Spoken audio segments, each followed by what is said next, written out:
Buenas tardes a todos.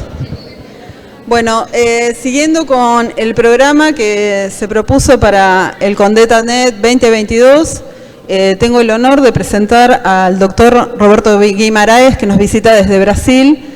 Roberto Guimaraes es doctor y magíster en Ciencias Políticas de la Universidad de Connecticut, es también licenciado en Administración Pública y sus antecedentes principales tiene que ver con su participación en el Comité de la Iniciativa para la Igualdad de Estados Unidos y de investigador en dimensiones socioecológicas de las desigualdades en Alemania. Ha sido también profesor visitante en el programa de doctorado de Ambiente y Sociedad de la Universidad Estadual de Campiña. Y entre 1983 y 2006 fue funcionario permanente de Naciones Unidas en la CEPAL e IPES y actuó como el coordinador técnico de las conferencias internacionales de ONU sobre medio ambiente, en particular Río 92, Río +5 y Johannesburgo 2002. Es experto en temas de desarrollo político y en formulación de políticas medioambientales, y es autor de Ecopolítica del Desarrollo en el Tercer Mundo y ganador de varios premios internacionales por su trayectoria, y ha sido incluido este libro que mencionaba entre los mejores de 1992. Y en esta ocasión va a presentar el tema de gobernanza frente a las crisis climáticas y el desafío para un turismo sustentable. Así que los dejo en su compañía.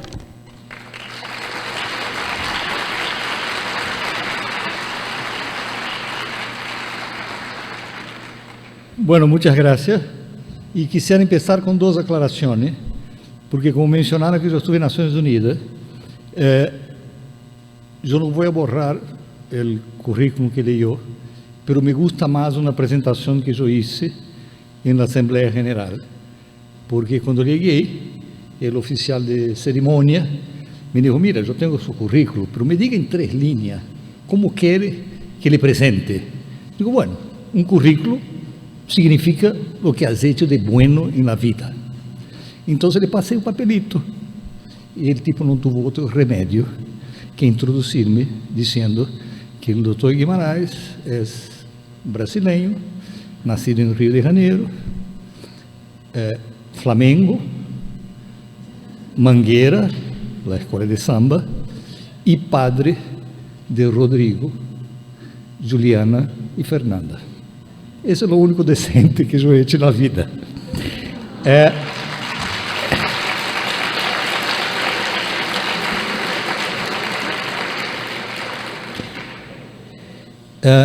Y me gustaría también en la introducción hacer algunas aclaraciones, o sea, avisos comerciales.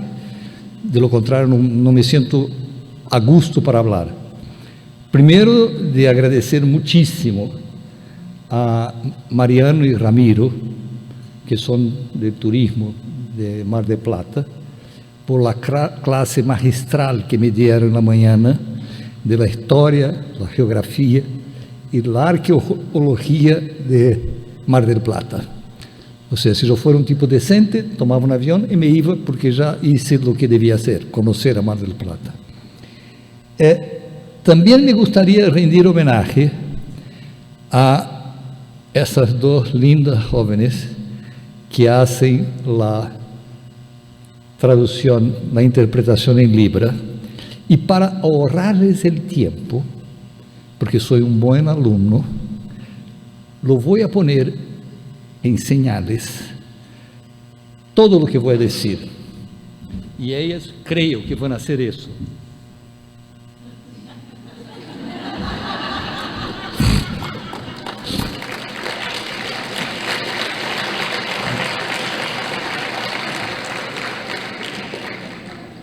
Y voy a empezar, con eso termino los avisos y hablo lo que tengo que decir, con 2 provocaciones, porque he descubierto que la organización es tan visionaria que si alguien se fue a fumar un puchito, se ha dado cuenta que me han delatado a las autoridades y han dicho: este señor tem como objetivo provocar. Se vocês baixam, há uma patrulha abaixo que diz emergência explosivo, porque já se deram conta que não vou provocar, vou tirar bombas, não? Então, preparem-se. E para já deixar para o debate duas provocações generais, sem especificar a nada em particular, pero reaccionando a muito do que eu he escuchado acá, espero que podamos debater duas ideias que me provocaram um certo incômodo e que han circulado por aí. Uma é de que estamos frente a novas realidades. Eu não creio. Eu creio que a realidade há muito que não cambia. O que cambia são a intensidade de certos processos. E dou um exemplo. A globalização ha sido vendida como uma nova realidade. Mentira. Por lo menos desde o Império Romano, que o mundo está globalizado. Pero temos etapas distintas dessa mesma realidade.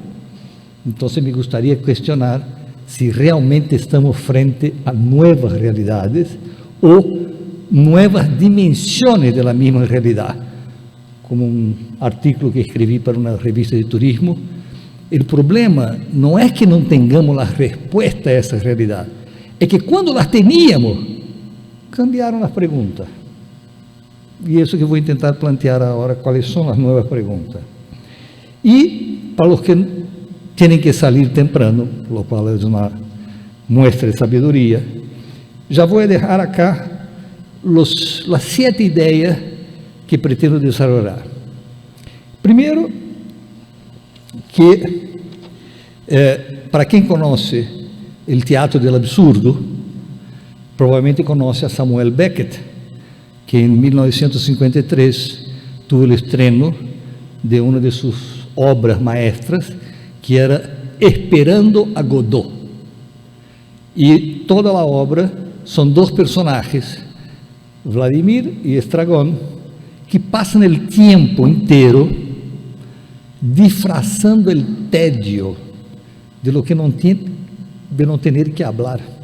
E por isso dizem que estão esperando a Godot. E como Oscar Wilde já disse que o pior castigo de los dioses é responder a nossas plegarias, eu creio que de tanto destino que pretendíamos fazer algo por a sustentabilidade, pero só mientras não chega Godot. Godot finalmente chegou e detonou nossa realidade de sustentabilidade. Isso é, em poucas palavras, o que vou tentar. E para isso, además de isso de Godot, vou falar de 5 ideias mais. Primeiro, o desenvolvimento sustentável tinha todo para ser um paradigma revolucionário e se ha transformado em uma retórica vazia que não significa nada. Para quem não tem tempo para que dar a explicação, quando eu chegue a esse ponto, hagam uma só pergunta. Você conhece a alguém que está em contra da sustentabilidade? Eu, como cientista social, tenho que dizer, como decimos em Brasil, toda a unanimidade, por definição, é burra. Se todos estão a favor da sustentabilidade, algo está mal. E eu creio que é o que hicimos com a sustentabilidade, fazer algo tão como coração de madre. Cabe tanta coisa que não serve para nada. A segunda ideia que quero explorar é que o turismo também sofre desse mesmo gatopardismo, que é pretender fazer algo para garantizar que nada seja hecho, não? A famosa obra de El Gato Pardo. Luego quero tentar mostrar um provérbio chino que diz que em la noche todos os gatos são pardos. Ou seja, assim como a sustentabilidade é unânime, parece que todos os atores não têm diferença, são todos gato pardo. E me gostaria aqui mostrar que há alguns gatos que são mais felinos e mais peligrosos que outros, e porque têm uma gravitação importante para o turismo. Uma vez colocado esse contexto, aí sim, finalmente, vou tentar sugerir quais são, a meu modo de ver, os retos de governança que estão diante de nós, para tentar superar a crise climática e, a la vez, poner em sério a sustentabilidade para materializar-se. Se logro fazer isso, a pergunta, eu creio que é natural que vai surgir, é: perfeito, isso parece que é o que temos que melhorar em governança para poder, em sério, enfrentar a crise climática e, ao mesmo tempo, tomar em sério a sustentabilidade. Bem, mas se isso é assim, e o turismo? Quais são os desafios específicos do turismo dentro desse contexto de sustentabilidade e crise climática? E, bueno, depois umas provocações finais para que tenhamos um bom debate.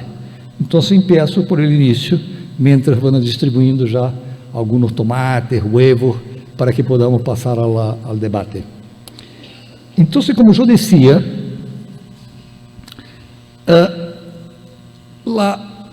a própria crise climática é parte do engano de Estragón e Vladimir para disfarçar seu tédio. E é muito sencillo mostrar isso. E a culpa é nossa. Todos os acadêmicos somos culpables disso, porque desinformamos a sociedade. Eu poderia mostrar de uma maneira acadêmica, linda, doctoral, mas vou poner de uma maneira vulgar, pedestre, para ahorrar tempo. Ustedes imaginem-se que haveria sucedido se os governos e a ciência não hubieran definido Covid como uma crise e hubieran dicho: não, assim como não há crise climática, são cambios climáticos. Se hubieran dicho: a Covid são cambios sanitários. Vocês creem que alguém haveria usado mascarilla? Estaria disposto a confinar-se, a manter isolamento, a vacunar-se? Não sei se logo entenderam o paralelo. Em resumo, bueno, há uma ponência, eu escrevi isso. Incluso não sei por que estão nascendo acá, porque eu mandei isso há 2 semanas, já poderiam haver leído e tchau, estava em casa tomando uma cerveja. Pero aí eu tento explicar um pouco mais academicamente qual é a implicação desse, como diria Cantinflas, desse pequeno detalhe de haver partido definindo o clima não como uma crise, e uma crise terminal, sino que como um câmbio, não?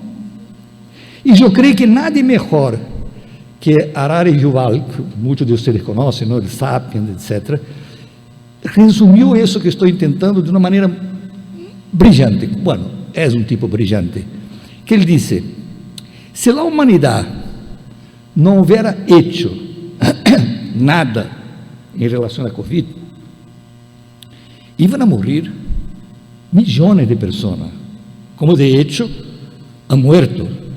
Só em Brasil, graças a nosso genocida predileto, mataram 700.000. Pero ele disse: haveria muerto muita gente, pero a crise climática é distinta, porque o que está em jogo não são muertes, é sencillamente a extinção da humanidade. Então, ojalá vocês aceitem, para fins dessa charla, que eu não creio em câmbio climático, O cambio climático existe desde que existe planeta. Agora não é cambio, é uma crise, não? E se um médico liga para os familiares de um tipo que está em la UTI, se diz, unidade de terapia intensiva, listo para morrer, ele diz, não, está em um processo de cambio, sua enfermidade. Matam al médico, não, o paciente se está morrendo. Isso é o que estamos fazendo com a civilização, não com o planeta. É de uma estupidez garrafal dizer que o planeta está em risco. Como? Tem que ser muito arrogante. ¿Se acuerdan lo que hizo el planeta con los dinosaurios? Chao. No va a tener ningún problema en hacer lo mismo con los seres humanos. Chao. Pero el planeta va a seguir.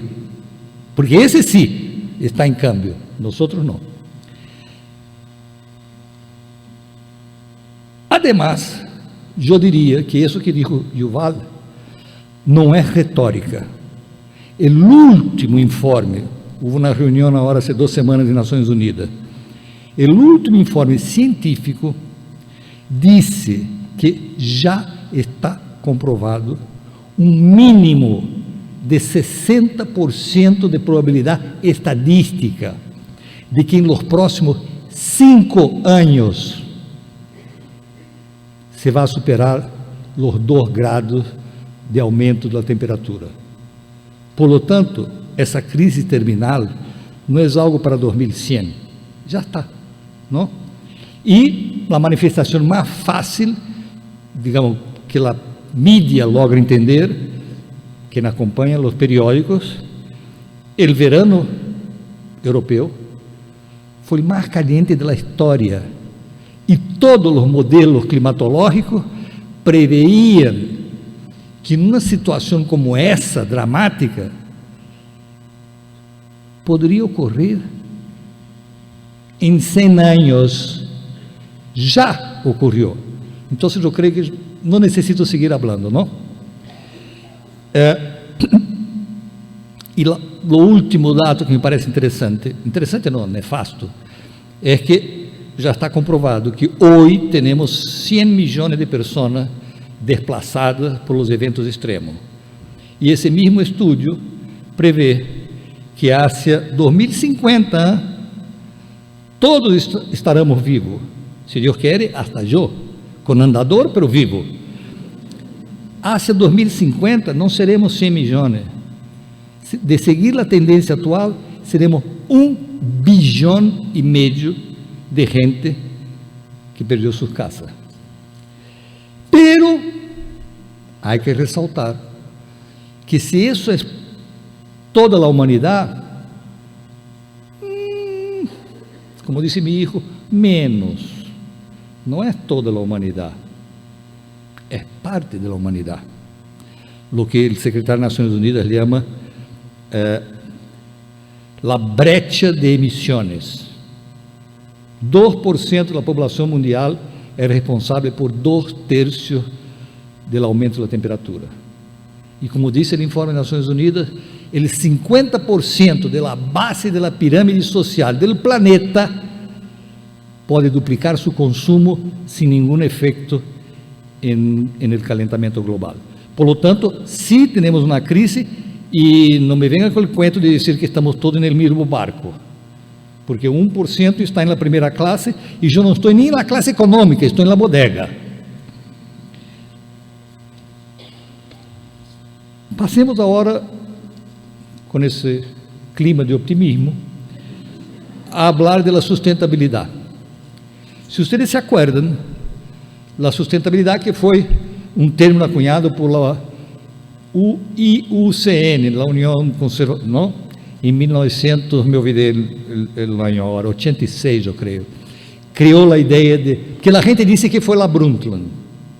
Eu amo la Brundtland, já tentei pedir em casamento, em matrimônio um montão de vezes, pero não ha sido la Brundtland, al revés, não la Brundtland, la Comissão Brundtland é a responsável por destruir o desenvolvimento sustentável, já les vou explicar. Pero volviendo a la definición inicial de la UICN, lo que se proponía como desarrollo sustentable era un criterio muy específico, muy operativo de actuación social, principalmente justicia social, desigualdad, ambiental, conservación de recursos, político, participación y profundización de la democracia. Eso está todo en la definición original. Y cultural. En cambio, en Estocolmo, en 72, não foi a primeira conferência mundial sobre o meio ambiente, isso quedou plasmado no direito internacional, na agenda internacional. Ou seja, foi como a carta de cidadania do desenvolvimento sustentável, não? Passou a ser aceptado que isso é o que temos que fazer todos os governos e o conjunto da humanidade.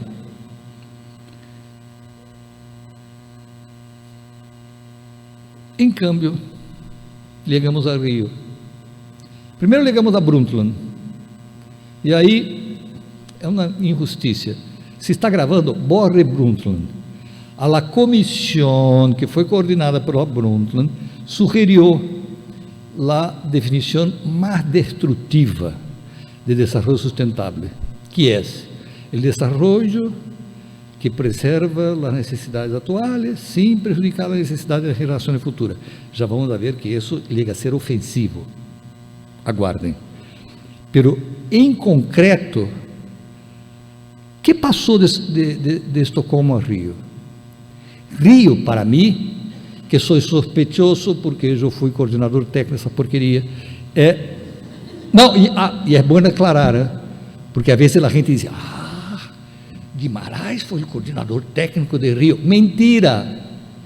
Eu fui o coordenador técnico do governo que preparou a conferência de Rio. Então, coordenei o que Brasil apresentou como agenda para Rio, mas não a conferência. Incluso porque minha ironia não vai tão lejos. Eu trabalho em Nações Unidas e sei para que serve. Pero,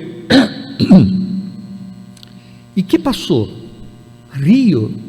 Eu creio que se um marciano tinha ganas de vir à Terra, quando viu a conferência de Rio, disse: essa é a hora, esse planeta vale a pena colonizar, porque os tipos tomaram tão em sério o desenvolvimento sustentável que disseram: a ver,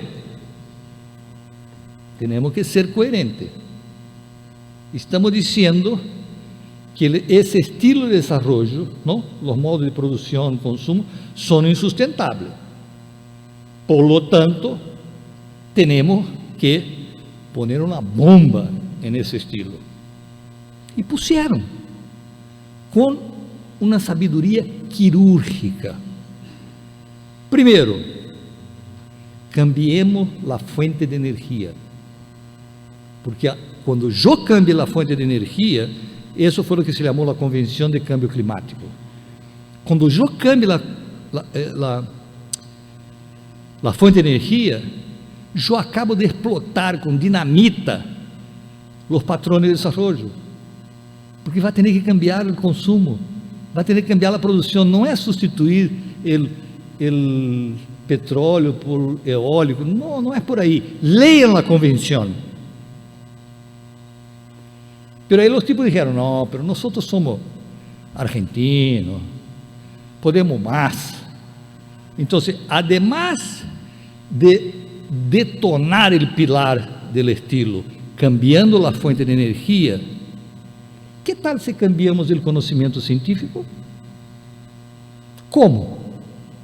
Para não assustar a gente, inventemos uma convenção de biodiversidade. Porque aí todos os tontitos vão a pensar que estamos preocupados em preservar as espécies. Mentira!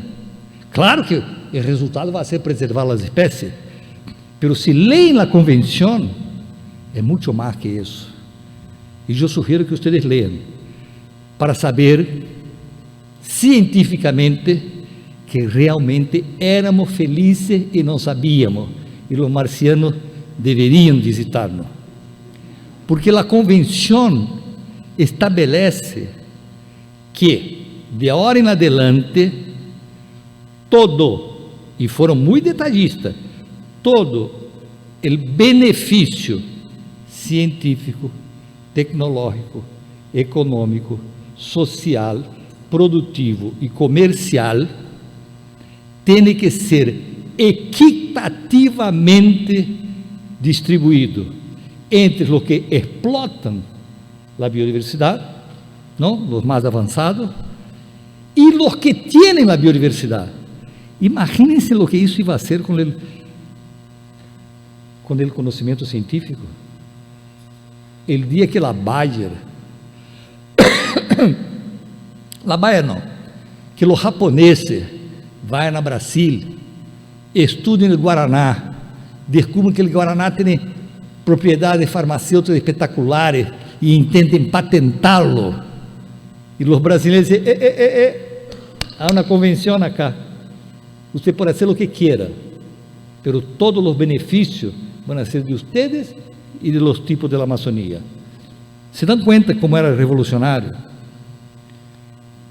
Pero además de eso, não, porque são argentinos, resolveram a revolução da produção e do consumo, resolveram uma nova forma que a humanidade nunca conheceu de generar conhecimento.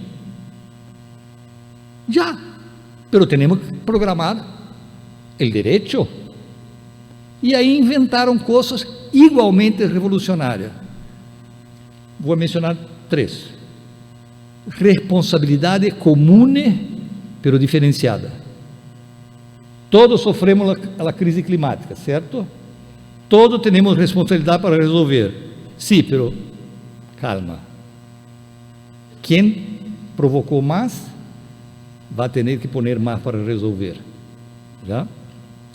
Os 80% que não contribuem para o efeito climático, para o câmbio climático, esses não podem pagar nada para cambiar e adotar a medida. Ustedes que paguem. Esse é o princípio que já está no direito internacional. Responsabilidade comune, pero diferenciada. O segundo, que é o que mais me gusta, eu tenho orgasmos cada vez que penso, porque revoluciona todas as áreas de política pública. Alguém já ouviu falar do princípio precautório? O que é o que diz o princípio precautório? É muito sencillo, pero de impacto, porque diz o seguinte: frente a situações sobre as quais não há certidumbre científica, e isso foi desarrollado justamente para oponer-se a los negacionistas del clima, que diziam, pode que seja ação humana, pero não temos suficiente informação. E aí, alguém brilhante diz, não, se temos uma situação de que não há certidumbre científica, em 92, nadie poderia afirmar com 100% de que era o homem que estava provocando o câmbio. Pero, se a situação é tão crítica, que no momento que eu tenha a resposta científica, já não há nada que fazer, eu tenho que atuar agora. Está claro? Esse é o princípio precautório. Imagine-se aplicar isso em saúde. Cambia todo, pero está aí, em la lei. Nadie lo usa, pero está. Então, repito, Convenção de Câmbio Climático, Convenção de Biodiversidade, Direito Internacional de Meio Ambiente, realmente criaram uma humanidade nova. Pero, vocês creem que um brasileiro vai vir acá e inflar o ego dos argentinos tanto?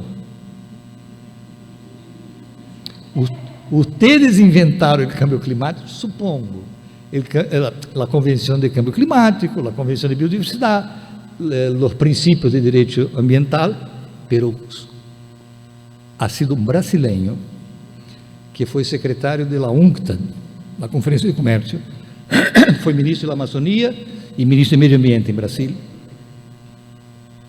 Se tem, agradeço. Se tem cerveja artesanal, melhor. Rubens Recupero dijo: chico,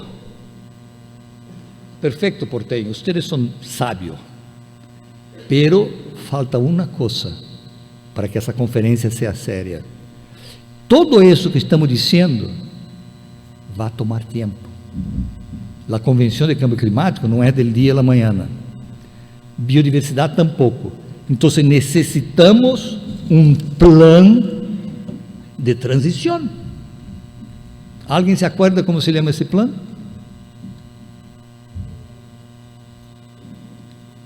Por isso estou na Argentina. Sempre tem que ter uma Argentina brilhante para recordar-se.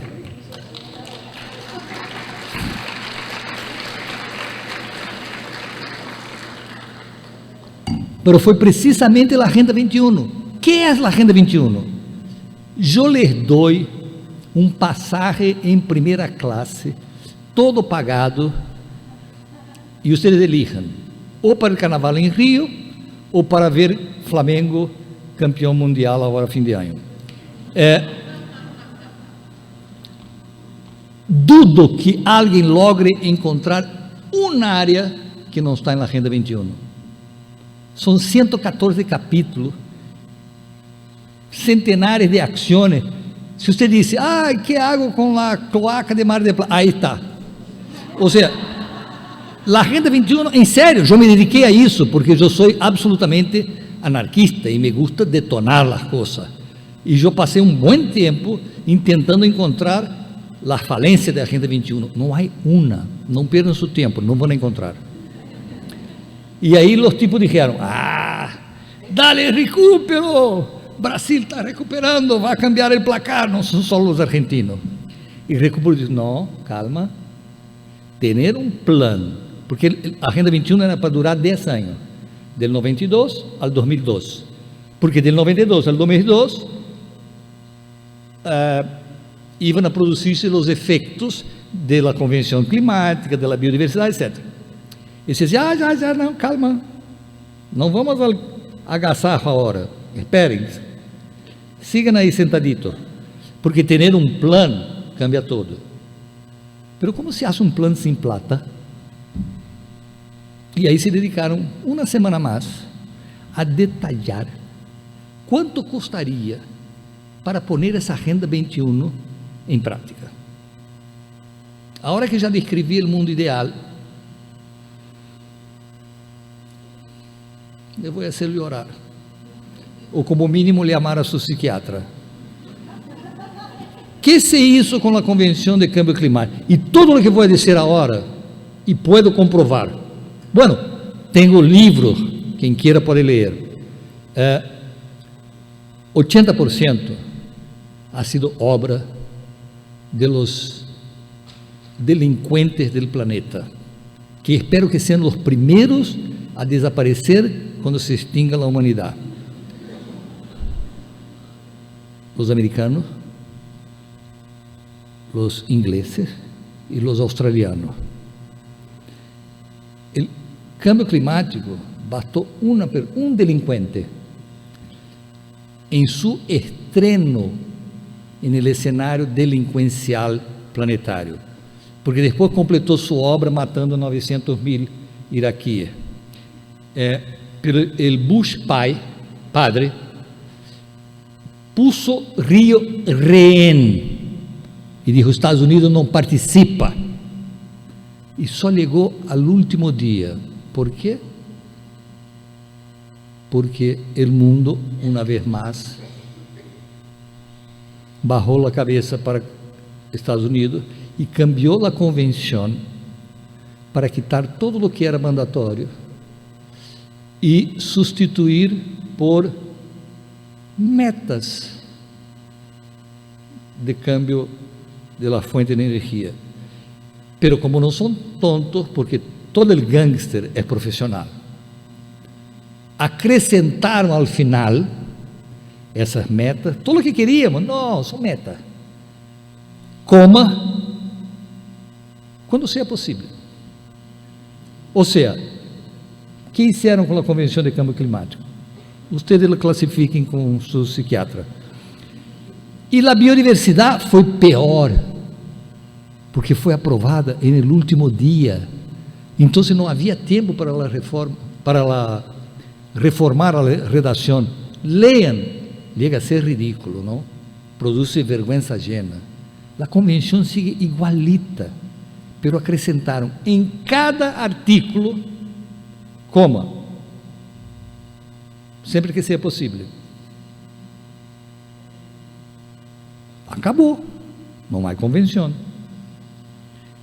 E a Agenda 21? Estimaram 120 mil milhões de dólares até 2012. Aí disseram, já. E vamos a poner a gente mais delinquente, mais profissional em não fazer nada e pretender que está fazendo algo, e lhe chamaram, Banco Mundial, venha para cá. E o Banco Mundial ia financiar. São tão profissionais em la delinquência que em los 10 anos não lograram sequer 10 mil milhões. Então, o que passou com a Agenda 21? A única coisa boa que passou, não sei na Argentina, mas sei que em México, em Brasil, sim.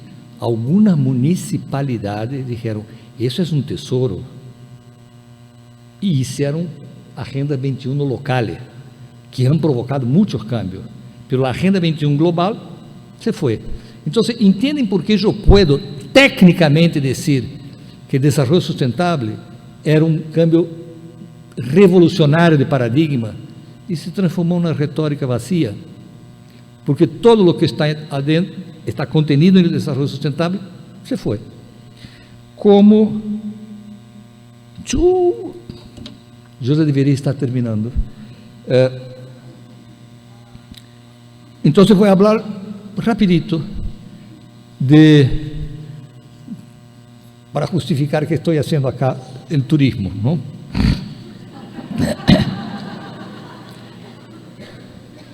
Que é tão retórico como o desenvolvimento sustentável. Aún antes de falar de turismo sustentável, calma que já vem. Agora vou dar uma patada. Quando estiver caído, aí eu lhe pego a cara. Se vocês leem, há muitas investigações, mas há dois que eu recomendo, porque são muito bem articulados e muito sérios. Os dois de la UNAM, de México. Lilia Zumbo, que ha hecho muitas coisas em Neuquén, e Neftali Monterrosa. E os dois, eu creio que resumem o que eu chamo o gato pardismo do turismo, al chamar a atenção, no caso de Lila, que o turismo, que deveria ser uma maneira de empoderar, melhorar as comunidades de destino turístico, de hecho, seguem uma lógica de acumulação privada. E vem Monterroso e diz, se isso não for suficiente, essa lógica é a lógica de los centros que promovem o turismo e não de los que são objeto turístico, não? Então, por isso que eu digo que há um problema sério. Pero como eu intento mentir de que sou um tipo sério, acadêmico,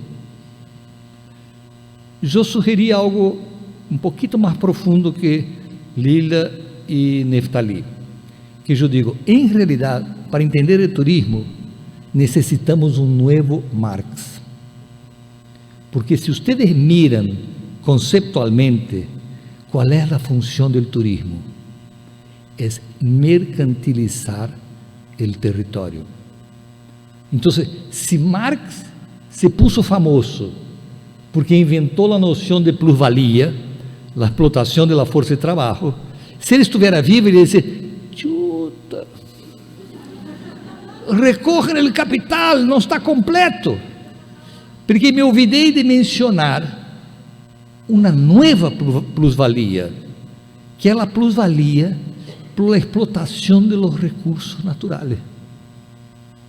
Então, por isso que eu digo que o turismo, em seu DNA, não é que seja destrutivo, mas vai em contra da lógica social, não?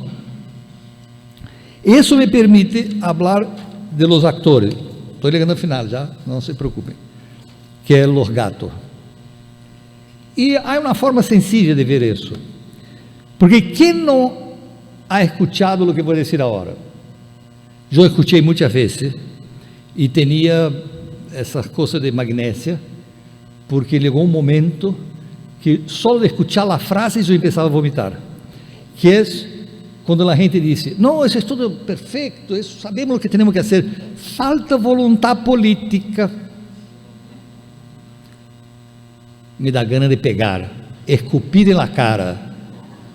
Não falta vontade política, sobra vontade política para não deixar que se haga isso. E se sobra vontade política, o que temos que fazer, se queremos ser sustentáveis, é transformarmos anarquistas com montões de bombas para explotar os que usam sua vontade política para não fazer nada. E para os que dizem, retórica, eu vou a recordar-lhes onde estão os atores que não deixam que suceda nada. Alguém já se deu conta que depois de las Torres Gemelas, Estados Unidos, que sempre trata de resgatar a humanidade, dijo, guerra ao terror, para que podamos viver em paz. E aí, que ha produzido essa guerra ao terror?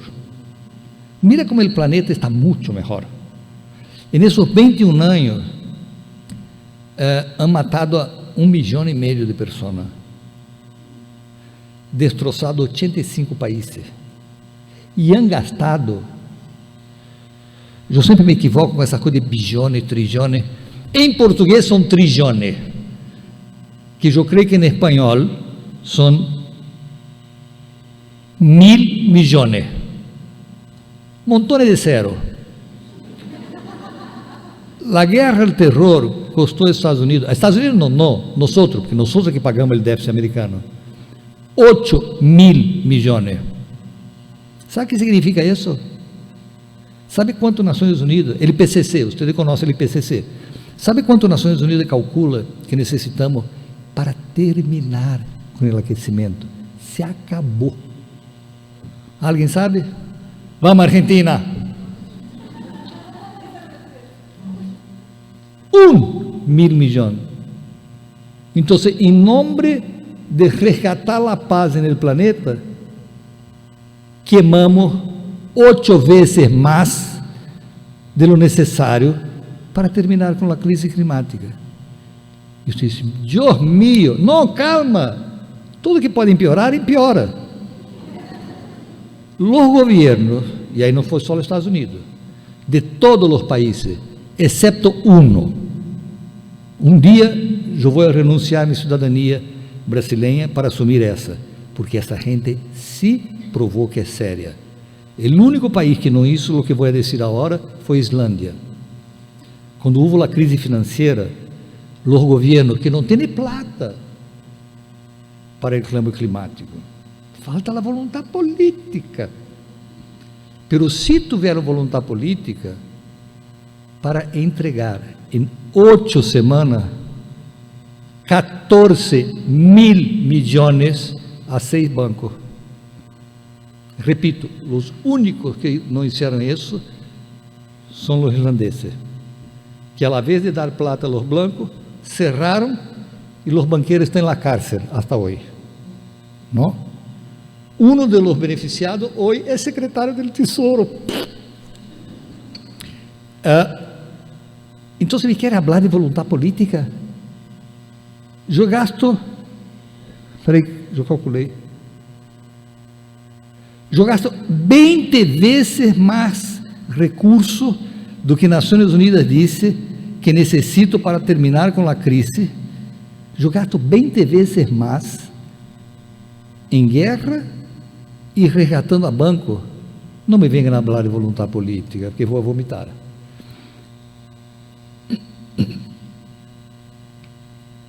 E isso me permite então dizer que há desafios de governança. Ou seja, porque vocês dizem, perfeito, lograste mandar-me ao psiquiatra, que hago antes de suicidar-me? Não, se pode ser muito. E já vou começar por el final, por se me corta o tempo. Eu não he dicho a vocês, mas meu psiquiatra já diagnosticou. Eu sou profundamente esquizofrênico. ¿Por quê? Porque quando eu miro em curto prazo, se eu me considero um cientista, não há como não concluir que nos rodimos. A humanidade se vai com tudo isso. Pero por outro, em curto prazo, quando eu miro o paciente em uma unidade de tratamento intensivo, digo, prepare o funeral. Em cambio, quando eu miro a mediano e largo prazo, eu sou delirantemente optimista. É como se eu tivesse com cocaína 24 horas. E vocês vão entender por quê. Há mulheres acá, não? Creio. Vocês têm igualdade? Têm igualdade? La mesma igualdade dos homens? Sueldos, direitos. Quando começou a luta por la igualdade das mulheres? Por lo menos 200 anos. El voto hace 100, certo? E todavia não têm. Agora, mira o que passou com o meio ambiente. Em 1975, um tipo de Harvard, Edward Wilson, inventou uma palavra que não existia, chamada biodiversidade. Em 92, nadie sabia o que era meio ambiente. Como eu estava preparando a conferência, fui a conversar com 2 líderes brasileiros, Lula e Fernando Henrique Cardoso. Se eu revelo a vocês o que esses tipos pensavam de meio ambiente, vocês se vão pôr a vomitar. Estamos falando de 40 anos. Em cambio, sigam com o paralelo com as mulheres. Dudo que vocês encontrem uma cidade no planeta. Não há uma cidade que não tenha um equipo que cuide do meio ambiente, certo? Secretaria de Meio Ambiente, há alguém no governo central, regional, municipal, solo para cuidar do ambiente. Há o mesmo para cuidar das mulheres? Não há uma empresa de mediana, hoje já as micro, pero de mediana arriba, não há nenhuma que não tenha uma área, pode ser hipócrita, pero tiene para cuidar do meio ambiente. Então, por isso que eu sou delirantemente optimista, porque significa que o meio ambiente já está, como diria Carl Jung, em nosso inconsciente coletivo, de tal forma que basta o cambio demográfico, que as novas gerações não vão deixar que o desenvolvimento sustentável siga sendo o que é. Eu hago esse teste todos os dias com meus netos, que me dão classe de biodiversidade, um tem 8 e o outro 12, e até com os motoristas de táxi, não por desqualificá-lo, mas que me parece um bom proxy de uma gente que não tem doutorado, não? Dudo, haga a experiência, eu hago em Brasil, entre a um táxi, um remis, e intentem falar de la deforestação na Amazônia. E vocês vão ver que esse senhor, ou senhora, que se dedica a manejar um auto, le vai ser classe de la relação entre a deforestação e as inundações. Isso que quero dizer, entende o que estou tentando transmitir? Ou seja, pode que o desenvolvimento sustentável siga retórico, mas a realidade de ter que superar a crise ambiental é tanta que para mim não há volta que dar-lhe. E nos próximos 50 anos tendremos outro planeta. Então, entende a esquizofrenia? No curto prazo estamos mortos, mas no largo prazo me encantaria viver nesse planeta, não? Pero, e agora sim, porque eu sou mais ou menos, como estamos em eleição em Brasil, não resisto a não ser político e, por lo tanto, mentir. Vou deixar de mentir, estou terminando, em sério. Vou a sugerir, porque repito, não necessito quedar aqui até as 10 da noite, porque vocês têm a ponência e eu tenho direção conhecida, podemos seguir conversando por WhatsApp, o que seja. Pelo que quero sugerir é que, se vocês estão na mesma onda de cocaína que eu e creem, sim, estamos jodidos, mas se não nos jodemos rapidito, estamos salvos. O que se pode fazer para apressar isso, para sair da unidade de tratamento intensivo? E eu creio que há algumas coisas de governança que se pode fazer, e aí não vou poder explicar nenhuma, porque de lo contrário, quem é casado vai ligar a casa e não vai ter mais pareja, porque toma tempo. Vou nada mais que enunciar.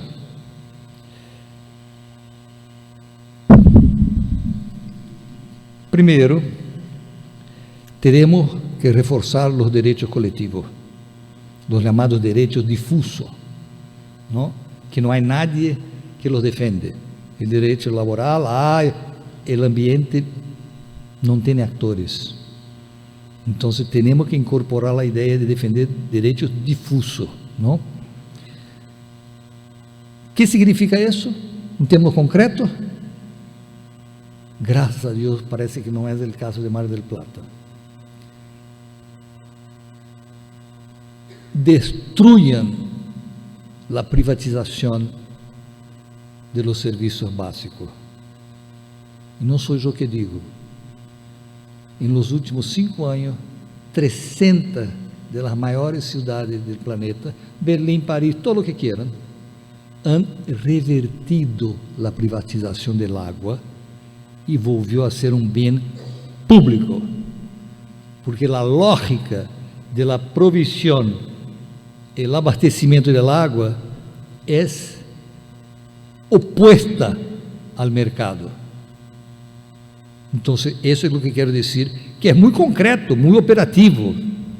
Então, se o alcalde de Mar del Plata diz, perfeito, você escutou o imbécil aí falando de direitos difusos, o que significa isso?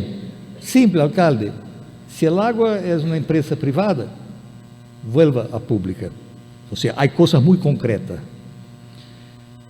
Como eu dije, como hago para exterminar com os atores que têm vontade política para não fazer nada?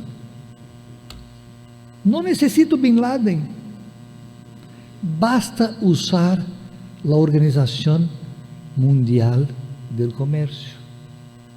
Não pode haver gente mais neoliberal que essa gente. Pero sí são muito sérios em garantizar que o comércio seja livre. Só faltou que os governos imponham legislação para dizer, a ver, vocês não têm que garantizar que o comércio é livre? Vocês se han dado conta de que quem não está adoptando as medidas para cambiar a fonte de energia tem uma ventaja competitiva espúria, porque quem lo hace tem custo, e seu produto vai ser mais caro.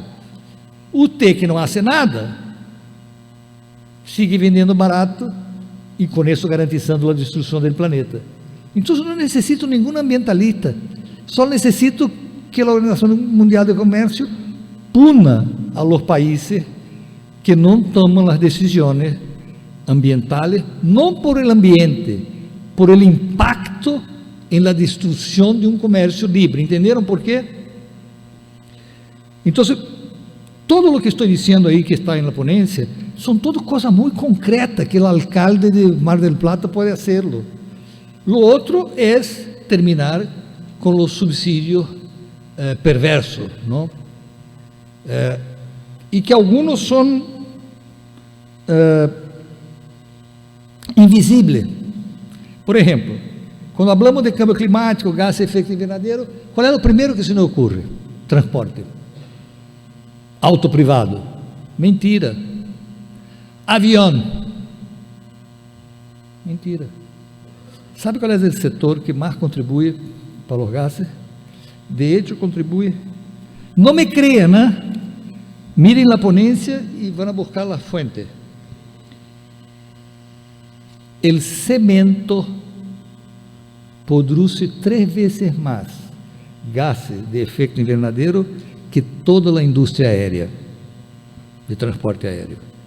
Por lo tanto, de novo, se eu quito esses incentivos perversos, porque essa produção de cimento é sistêmica, não? Eu estou construindo todo o tempo, puentes, edifícios, e ao fazer isso, eu estou detonando ao mais o ambiente. Eu creio que é suficiente, não? Não, perdão, o último que é mi guagua, o ingresso básico universal.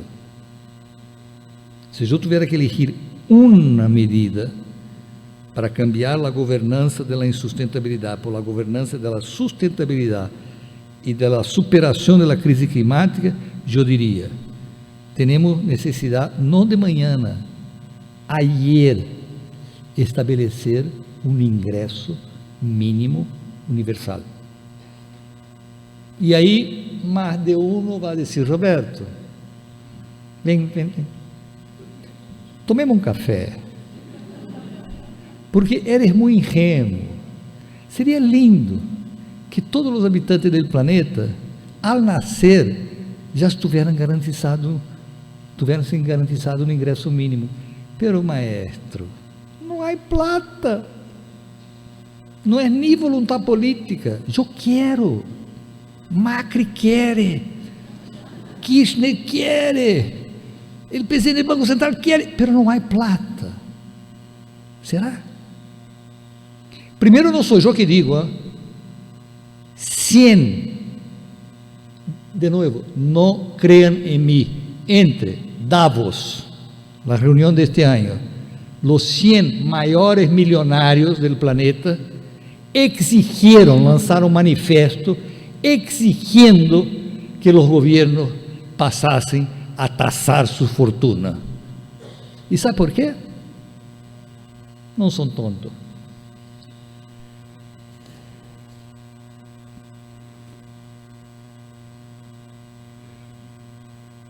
Se uno mira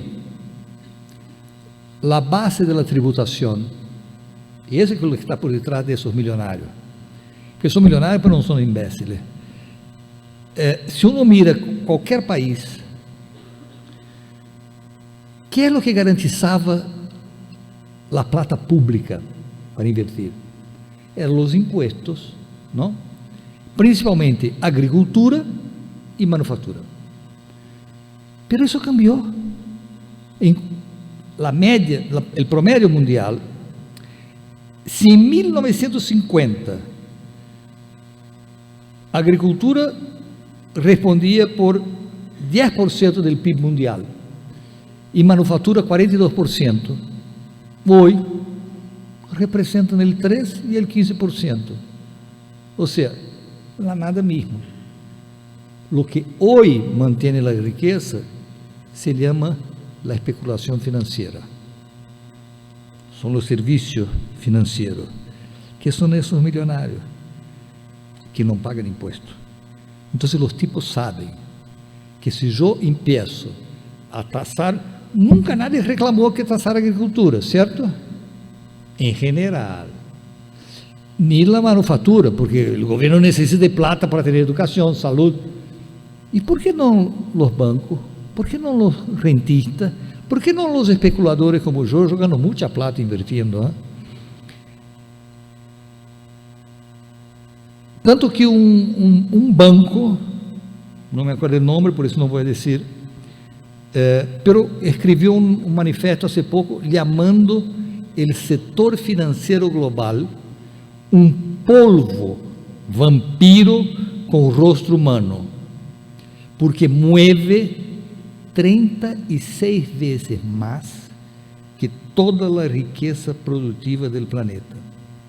O que significa isso? Vou usar Brasil para não ofender a nadie. Primeiro, já há 18 países, que eu não vou ler por el tempo, mas já há 18 países que já têm um ingresso mínimo universal. Ou seja, uma quantidade mínima que cada habitante de Alemanha, França, Canadá, tem garantizado ao nascer. Brasil, que em 2004 aprovou uma lei de ingresso básico para a cidadania, todavia não ha sido regulamentado, segundo disse Lula, vai ser a primeira medida na primeira semana. E que é o que propõe a lei brasileira de ingresso mínimo? Tributar 1% mais rico de Brasil, que são esses, banqueiros, especuladores como eu, etc. Se Brasil, o dia que Brasil tribute o 1% mais rico de Brasil, tendremos metade do ingresso mínimo, que em Brasil se define como 2 ingressos vitais. Sabe por quanto tempo? Vamos, Argentina. 100 anos. E se começarmos a tributar, não sei como é na Argentina, mas em Brasil não se tributa, as ganâncias, essas coisas. E essa gente representa 20% do produto. Se nós tributarmos só a metade de 1%, se poderia dar 2 sueldos mínimos para cada ninho brasileiro que nascera. Sabe por quanto tempo? Indefinidamente, por os próximos 3.000 anos. Então, dizer que ingresso mínimo é inviável é um chiste de mau gosto, não? Ou é excesso de vontade política para fazer as coisas certas, não? Eu poderia falar um pouquinho mais. Não vou falar. Em la ponência, eu dou exemplo de como poderia ser-se quais são os desafios de governança, que em termos de governança global são os direitos difusos, a não privatização, o ingresso mínimo. E quais são os específicos do turismo? E eu menciono aí na ponência alguns. E agora vou mencionar nada mais que 2, já, para poder terminar e partirmos para o debate, que é uma vergonha, eu havia pressupuestado 40 minutos. É involucrar as comunidades locais, porque as comunidades locais de Mar del Plata, de Machu Picchu, de Rio, de lo que seja, não se guiam, não se movem por competitividade, se movem por organização social, por melhorar seu nível de vida. E na medida em que o turismo esteja subordinado a isso, cambia todo. E há exemplo em México de como as comunidades indígenas de Chiapas se uniram a las mais grandes cadenas hoteleiras, que passaram a ser aliadas de Chiapas para demarcar territórios indígenas por um interesse suyo, para garantizar o abastecimento de água. Então, por isso que eu me atrevo a dizer que a clave é involucrar a comunidade regional. E há montones de mecanismos que a literatura sugere, por exemplo, o chamado biorregionalismo, que é exatamente invertir a pirâmide do turismo. Não as grandes cadenas que criam a oferta, pero desde abaixo identificar quais são os nichos em que o turismo pode favorecer a sustentabilidade. Porque creio, e desgraçadamente eu fui muito mal administrador de tempo, porque me gostaria de haver tido mais tempo para mostrar que, de hecho, eu creio que o turismo é a clave, não só para cambiar a situação climática, como para organizar o desenvolvimento sustentável. Não? Faltam algumas coisas. Eu estava conversando com a gente da plenária anterior. Uma das coisas urgentes, que é um desafio pendente para todos vocês que estão aqui de CONDET, é que, como diria Bourdieu, não há um campus, um locus para o turismo. Há uma carreira de turismo? Não. Há uma ciência do turismo? Não. Intenta imaginar, há uma carreira profissional de médico, há uma ciência médica, há prêmio Nobel de medicina, e em turismo não. Vocês imaginam um prêmio Nobel de turismo? Não. Qual é o nome do profissional de turismo? Turista? Ou seja, hace falta a criação desse campo turístico, creio eu, não? Bueno, creio que já he abusado demasiado de vocês e me gostaria concluir com dois pensamentos, não? Porque com a idade uno se vai ponendo mais boludo, mais poético. Então me gostaria terminar recordando o que dizem os maiores líderes indígenas brasileiros da Amazônia. Já lo han tentado matar 3 vezes, mas não han logrado. E sequer Bolsonaro tentou, mas não logrou. E ele disse que há uma tradição indígena de que a natureza é o espejo de Deus. Eu digo, se eu creio nisso, nessa sabedoria, que na natureza está o espejo de Deus, tenho que concluir que Deus não está muito contente com a imagem que vê projetada nesse espejo, não? Então, deveríamos poner as pilas para evitar a maldição do Programa de Nações Unidas para o Desenvolvimento, que em seu primeiro informe sobre desenvolvimento humano, se não me equivoco, 84, não me acordo a hora, resumia toda a proposta de desenvolvimento humano em uma frase, falando de sustentabilidade, critérios ambientais, sociais. Ele disse, em definitiva, o desenvolvimento humano nada mais que intenta evitar que um ser humano esteja condenado a uma vida breve ou miserável, só porque nasceu em la classe equivocada, em el país equivocado, em el território equivocado, com el gênero equivocado ou la etnia equivocada. Mil gracias.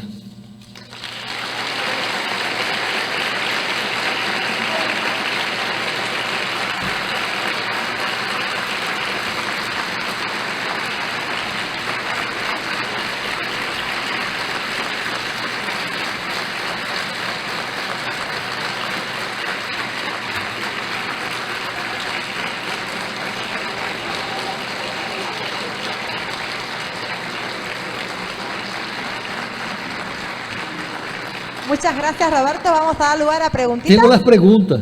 Sí. Ah, pero esas, ¿vamos a abrir al público o las tuyas? Las que te mandamos. ¿Puedo sugerir algo? Sí. Porque, graças à organização do evento, como eu he sido disciplinado o suficiente para evitar que vocês perderam tempo vindo acá, y hace 2 o 3 semanas mandé la ponencia, esa gente primer mundo que ustedes tienen, han distribuido, y yo ya tengo una lista con más de 30 preguntas. O sea, hasta el debate ya hicimos antes de llegar. Pero para no perder la oportunidad, si alguien se siente reflejado en las preguntas que yo no voy a leer, voy a hacer al revés. Si no concuerdan, protesten, como matrimonio. Hablen ahora o cállense. Porque lo que yo iba a proponer es lo siguiente. Yo ya tengo las preguntas, pero no tengo las personas. Entonces yo iba a sugerir, algunas yo creo que ya contesté, y algunas yo creo que son muy interesantes y valen un debate. Entonces lo que yo iba a sugerir, para aprobación de ustedes, es que todos esos que mandaron las preguntas antes, me manden correo, señales de humo, WhatsApp, y se dice, no, lo que yo pregunté usted no contestó totalmente, y sigamos en un ambiente virtual. ¿Concuerdan? 1, 2, 3, nadie protestó, concuerdan. Entonces, ¿no? Entonces, si quedó listo que con esos 20 personas que me mandaron, vamos a seguir el debate, ahí creo que podríamos usar. Sí, Roberto, aparte se los mandamos a algunos, pero no a todos ampliamente el trabajo que nos envió. A algunos les ha llegado y les fuimos pidiendo que lo lean y nos hagan preguntas, que se las reenviamos, pero no a todos. Así que bueno, damos lugar a preguntas, yo me voy acercando. ¿Alguno tiene preguntas, comentarios, reflexiones, lo que quieran? ¿O los dejó sin palabras? ¿No hay preguntas? Allá, voy.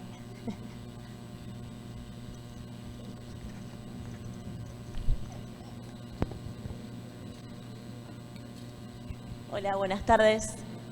Gracias, primero que nada, por esta conferencia, estuvo muy interesante. Quería hacer una consulta que se relaciona un poco al contexto en Argentina, el contexto ambiental, que es en materia de derechos ambientales. El día de hoy se iba a sesionar, se iba a hacer un plenario para entrar en comisiones para tratar la ley de humedales. No sé, ¿se me escuchó? Ahí está. Se iba a sesionar para poder entrar a debatir la ley de humedales y se decidió suspender. No sé si sabía de esta situación en Argentina, pero hablando de el impacto que va a tener el cambio climático y que está teniendo, es uno de los ambientes más importantes para poder combatirlo, hacerle frente a este cambio, y necesitamos protegerlo legalmente, ¿no? Tener una garantía legal.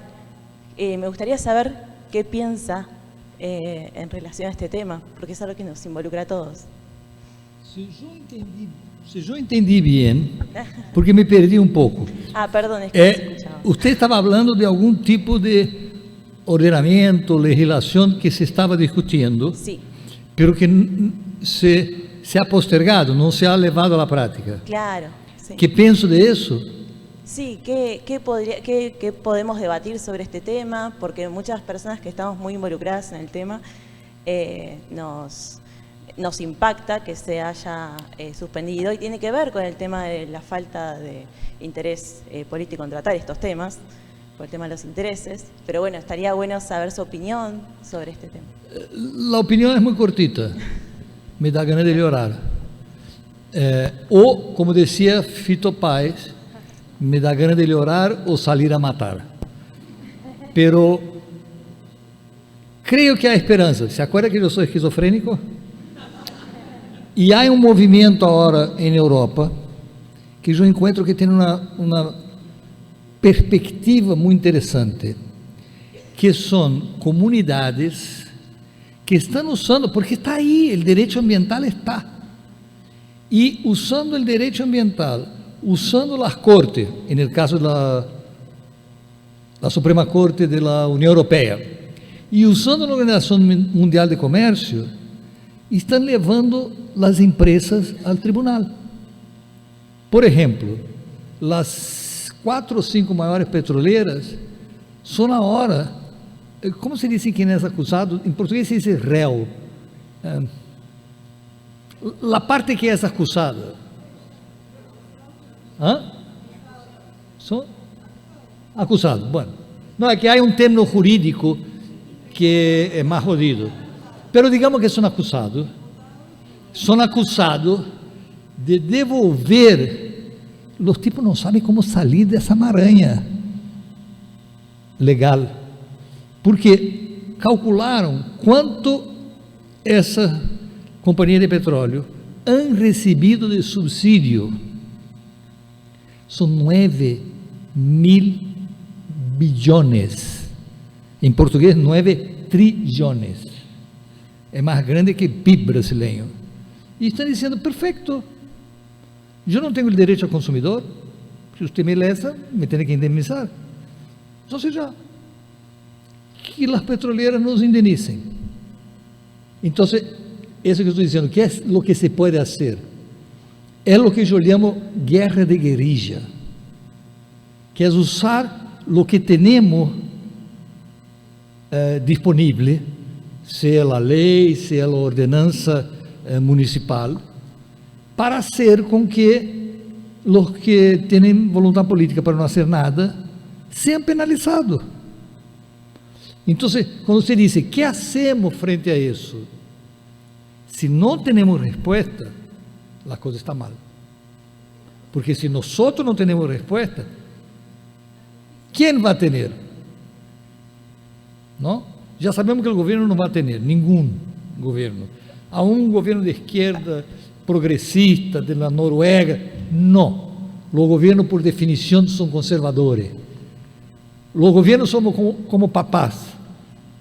Não sei se os papás se reconhecem delinquentes, pero se você mira, que hace um papá se um ninho está perturbando o outro? E belisca, e pateia, e este outro ninho não aguenta mais e empieza a gritar, a chorar. Que hace o papá? Le pega ao agressor? Não. Le pega al que está gritando, porque papá não está interessado em justiça, está interessado em paz. Deje de gritar. Então é o mesmo, os governos não estão interessados, aún os melhores, por isso que estou dizendo, não estou dizendo que os governos são todos como os de Brasil ou Argentina, não, estou suponendo governos um pouquinho mais sérios, tem esse problema genético, pero como não les gusta o ruído, les hace daño politicamente, eu creio que o único que podemos fazer é fazer daño. Por isso que eu chamo de guerra de guerrilla, não sei se contexto, porque eu creio que se esperamos ao cambio da sociedade, não vamos chegar a nenhuma parte. Temos que começar a cambiar por nós. Por exemplo, eu hice um montão de coisas muito feias com meus filhos, e uma delas era essa. Todos os dias, quando se levantavam, iam a cepillar o diente juntos, e eu os hacía mirar al espejo e repetir comigo: hijo de puta, corrupto, delinquente, estás começando o dia, a quantos brasileiros vas a joder hoje para que siga com tu vida? Para que eles se deram conta que nosso estilo de vida, que não está em los 80% de miseráveis, todo o que hacemos é a costa de algum miserável. Não necessitaram um psiquiatra, pero mi chica tem 42 anos, que disse que esse cepillar de diente cambiou muito sua perspectiva. Hoje são uns militantes jodidos. Por isso, porque passaram a ser parte. De que me sirve seguir dizendo, que o governo não faz nada, como você dizia, que estava em discussão e não se postergou. E que hago? Eu sou parte disso. Ou vai dizer que todos nós outros aqui não somos cúmplices da crise climática? Totalmente. Quanto temos auto acá? Então, eu creio que temos que mirar um pouquinho mais ao ombligo. Não, porque não é nós outros que vamos resolver. Eu há 10 anos que vendi meu auto, e a tele que me entrevista sempre me chama de inimigo público número 1 de auto. Só porque eu propus pena de morte para cada pessoa que fora proprietária de um auto. Pero não é isso que vai resolver o câmbio climático. Pero no momento em que eu assumo que não é a petroleira, sou eu tenho um incentivo extra para começar a cambiar, ou seja, a transformar em um guerrilheiro. Não sei se logro. Sí. Eu creio que é por aí. Acá tenemos otra, Roberto, otra pregunta. Gracias. Bueno, los felicito, buenísimo. Hacía muchos años que no nos veíamos.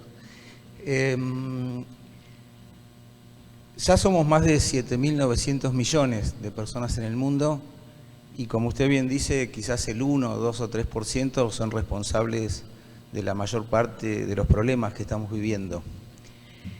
Pero también creo, y tengo esperanza, pienso que hay territorios posibles, que nuestros hijos, que los chicos, pero que también nuestras generaciones somos mucho más conscientes de este mundo que estamos construyendo o destruyendo. ¿Cómo podemos hacer, sabiendo que hay seguramente más de 1 millón de iniciativas solidarias? Más de 1 millón, quizás ya haya 5 millones. Yo trabajo en barrios populares, trabajamos en toda América Latina, en nuestra red. ¿Cómo podemos hacer para crear un banco mundial de iniciativas solidarias? Eu creio que o que você pergunta ou comenta tem 2 componentes importantes. Primeiro, que é fundamental, que não hace falta soluções, temos de sobra. O que passa é que estão invisíveis. Temos que dar visibilidade a isso, não?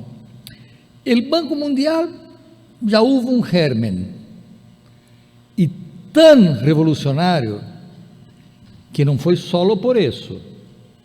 Havia outras coisas, mas hoje se reconhece que parte por isso os Estados Unidos botou a Dilma e a Lula, o lawfare, que foram os BRICS.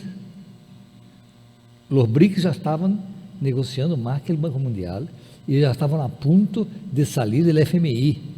E Lula também já avisou: os BRICS estão de volta. Então eu creio que se pode ser optimista, que também vamos a criar novos instrumentos, porque é parte da governança, para cambiar o modelo e não para profundizá-lo, não? Pero creio que há muitas iniciativas e o que creio que há que dar visibilidade. E agora vocês devem pensar que eu sou um pastor evangélico, porque não eu me sinto como um cristiano novo, porque eu estou convencido de que todas essas coisas sociais aparecem no momento que nos movemos. Se queres, tomamos uma cervecita e eu te vou contar as coisas que han surgido de iniciativa só por um cambio em minha vida. Há 2, quase 3 meses. Sim, a lo mejor 3 meses. Que eu dedico uma noite à semana para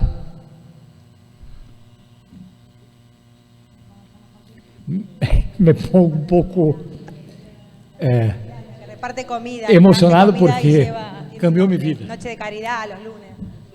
Eu, uma noite à semana, entre 5 a 1, 2 da manhã, quando não me quedo a dormir com eles, eu salgo com um grupo a distribuir um promédio de 600 ou 700, chamamos quentinha, comida, que nós outros cozinhamos, de las 4 da tarde às las 8, e depois salimos a distribuir.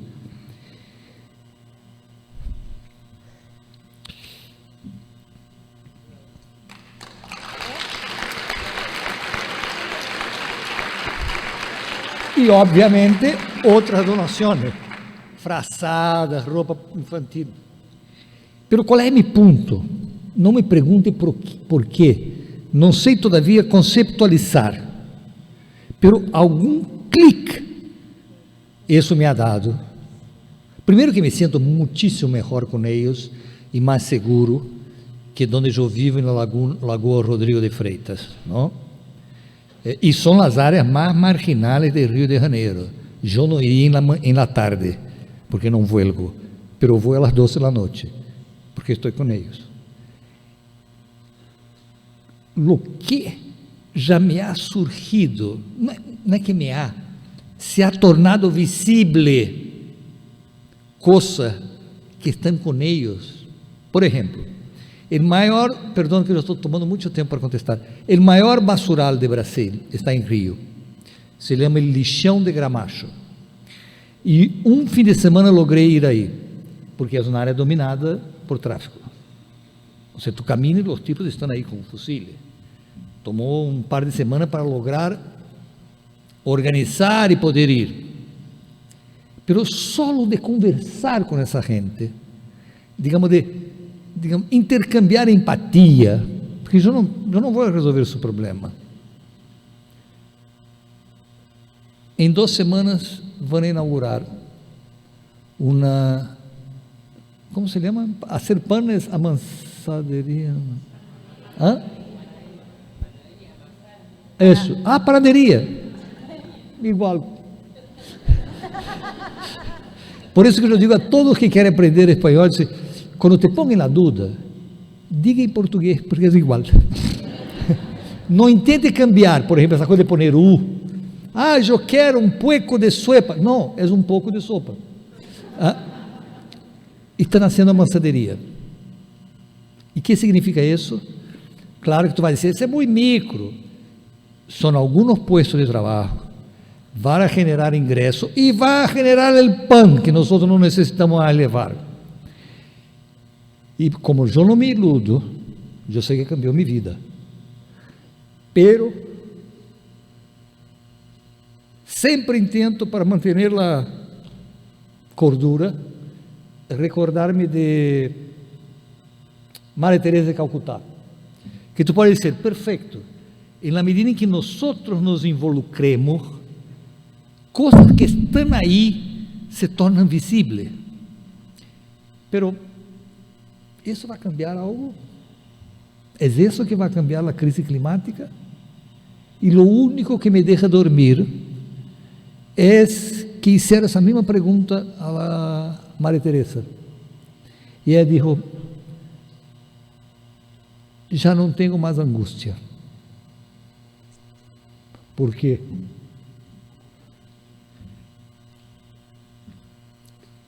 Toda a vida,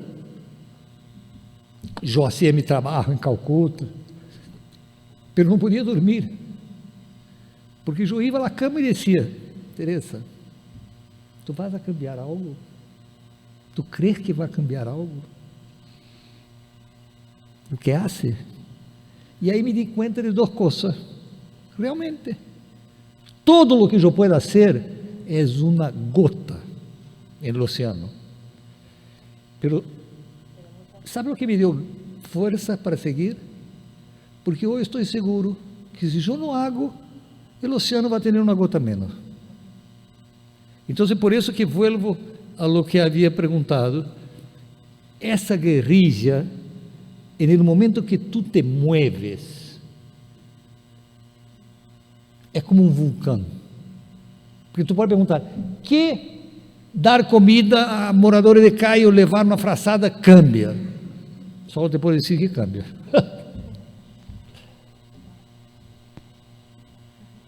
Não queria terminar assim tão evangélico, perdão. Incluso porque eu sou anticlerical.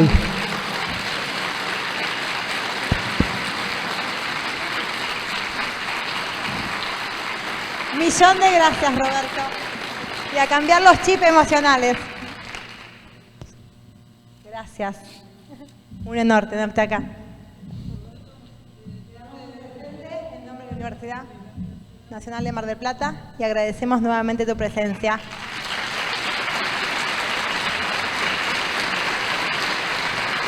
tu presencia, tu predisposición.